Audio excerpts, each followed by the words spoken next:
हम ये कह रहे हैं कि जिस दौर में गुजरात मॉडल की बात होती हो, उस दौर में आज पूरे देश में छत्तीसगढ़ की मॉडल की बात हो रही है। जहां गुजरात का मॉडल झूठ लूट पर टिका हुआ मॉडल था, वही मॉडल पूरे देश में दिखाई देता है। ये भूपेश जी की उपलब्धि है, उनकी इतनी साफ और ईमानदार छवि जो पूरे छत्तीसगढ़ ही नहीं हिंदुस्तान में है। भाजपा को इस बात से दिक्कत है तो वो बार बार इस बात की कोशिश करते हैं कैसे उनके चरित्र पर दाग लगाया जाए, कैसे उनके इस छवि पर कीचड़ उछाला जाए, इस बात की उनकी पूरी कोशिश रहती है। तो इस समय आप लोग देख रहे होंगे टीवी पर बहुत चल रहा है, अरे भूपेश जी ने इतने रुपए ले लिए, भूपेश जी ने इतने रुपए ले लिए। ये ठीक वही बात है, उल्टा चोर कोतवाल को डांटे। वो महादेव बेट कंपनी है, बेट यानी जुआ, जिसको कांग्रेस ने इस देश में गैर कानूनी साबित कर दिया।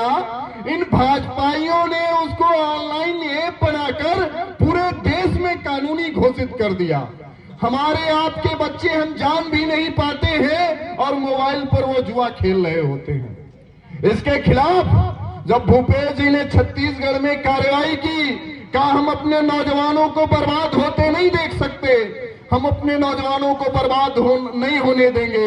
उन्होंने महादेव ऐप पर कार्रवाई की, उसको बंद करने का अधिकार चूंकि केंद्र सरकार के पास है, तो उन्होंने उसको पत्र लिखा कि एप्लीकेशन बंद होना चाहिए, ऑनलाइन जुए की दुकानें बंद होनी चाहिए, और इन पर उन्होंने कार्रवाई की। छत्तीसगढ़ के अंदर उसको बैन कर दिया, उस पर ढेर सारी कार्रवाई। तो भाजपा वाले बौखला गए। लेकिन एक दूसरी भी कहावत है ना, सैया भय कोतवाल तो डर का है का। तो भाई सैया जी तो दिल्ली में बैठे हैं और उनकी जो लुगाई है, ईडी जो सीबीआई है, ये उनकी लुगाई है। वो अपने सैया के दम पर फूल रही है और चुनाव के बीच में ये पहली बार देखा जा रहा है, ईडी छापा पर छापा मार रही है, हर तीसरे दिन प्रेस रिलीज जारी कर रही है कैसे भूपेश काका को बदनाम कर दिया जाए।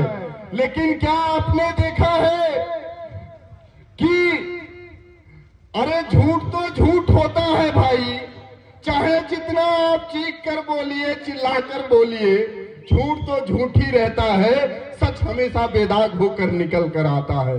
तो उनकी याद नहीं हो रही है। वहीं बगल का स्टेट है मध्य प्रदेश, वहां 1000 करोड़ रुपए के गबन का आरोप कुछ दलालों से बतिया रहा है। वो नरेंद्र सिंह तोमर जो केंद्रीय कृषि मंत्री है, उनका बेटा। 1000 करोड़ के लिए हमने अपने खाते तैयार कर लिए हैं, आप कैश तैयार करिए। उस पर ईडी को साफ सूंघ जाता है, ईडी वहां नहीं जाती है क्योंकि वहां उनके मामा बैठे हैं। ईडी घूम फिर कर डर डर कर बार बार यहाँ छत्तीसगढ़ आती है। क्यों? आका ने कहा है भाई भूपेश काका जो छत्तीसगढ़ का स्वाभिमान है, उनको आपको बदनाम करना है। तो दोस्तों और भाइयों, इसका जवाब देना है। आज भूपेश जी सिर्फ छत्तीसगढ़ के सीएम नहीं है, हिंदुस्तान के अंदर छत्तीसगढ़ का स्वाभिमान है, छत्तीसगढ़ के प्रतिनिधि हैं। अगर उनको गाली पड़ रही है तो ये छत्तीसगढ़िया ईमान पर गाली है, ये छत्तीसगढ़ के लोगों की नेक दिली और ईमानदारी को गाली दी जा रही है। तब हम आपसे कहने आए हैं, इसके जवाब देने का सिर्फ और सिर्फ एक तरीका है। वो तरीका है 17 तारीख को पंजा छाप बटन इतनी दबाइए, ईवीएम मशीनें हैक हो जाए लेकिन गिनती कम न पड़ने पाए। ये निवेदन हम करने आए हैं, ये आपसे कहने आए हैं। छत्तीसगढ़िया ईमान, छत्तीसगढ़िया स्वाभिमान का उत्तर सिर्फ और सिर्फ यही हो सकता है कि पूरा हिंदुस्तान देखे कि छत्तीसगढ़ के ईमान पर चोट करने का मतलब क्या होता है, छत्तीसगढ़ के लोगों का ईमान और स्वाभिमान क्या होता है। ये पूरा हिंदुस्तान आने वाले 3 दिसंबर को देखे कि छत्तीसगढ़ के लोगों ने अपने बेटे को, अपने दुलारे को चुना है और उन तमाम साजिशों साजिशों को नाकामयाब कर दिया है जो बार बार की जा रही थी। अगर इनका बस चले तो मोदी जी तो एक दिन साइन कर दे, अडानी जी ये पूरा हिंदुस्तान आपका हुआ, इसे ले जाइए, लूटिए, खाइए और नोच डालिए।